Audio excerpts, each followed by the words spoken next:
Эту кричалку команда Колдахуарской школы-интерната придумала, когда готовилась к поездке в столицу на отборочный турнир. Последнюю неделю перед соревнованиями юные футболисты тренировались каждый день. На поле выходили даже ночью. Ребята знали, что предстоят сложные игры с воспитанниками Тамышской и Сухумской школ-интернатов. И хотя представители Гудаутского района обыграли всех своих соперников, матчи получились непростыми. Вчера не уж так хорошо играли, но сегодня мы подготовились и хорошо сыграли. Прошлая игра была не очень напряженная, но последняя игра во втором тайме показали соперники, как надо, чтобы команда не расслаблялась и чтобы играла в том же духе. На этом турнире Даниил Хаших забил 2 мяча. Один из них в финальной игре с командой Сухумского интерната. Матч выдался напряженным. Первый тайм вообще завершился в ничью. И только во втором колдахуарцам удалось вырваться вперед.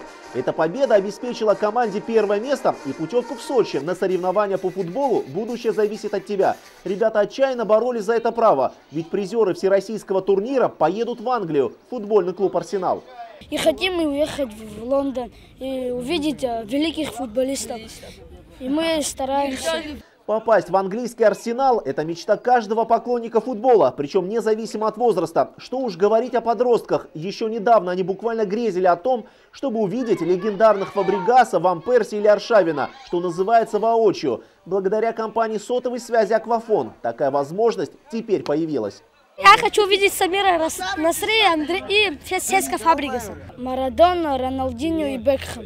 Соревнования по футболу среди воспитанников школ-интернатов 6 лет подряд проводит один из крупнейших сотовых операторов России – компания «Мегафон». Благодаря участию ребят из Южной Осетии, Абхазии и Таджикистана всероссийский чемпионат получил статус открытого. В нашей республике отборочный турнир в этом году прошел впервые. Его организатором выступил первый оператор сотовой связи «Аквафон GSM».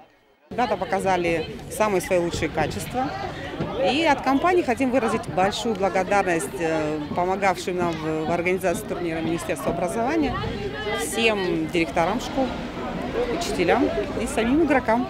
В отборочных соревнованиях приняли участие 6 команд, по 2 от каждого интерната. По итогам прошедших игр первое место завоевали воспитанники Колдахуарского лицея, второй за сухумцами, третье за тамышцами. В день закрытия турнира радовались не только победители. Некоторых игроков и из других команд пригласили в известные абхазские клубы. Похоже, у ребят начинается большая футбольная карьера.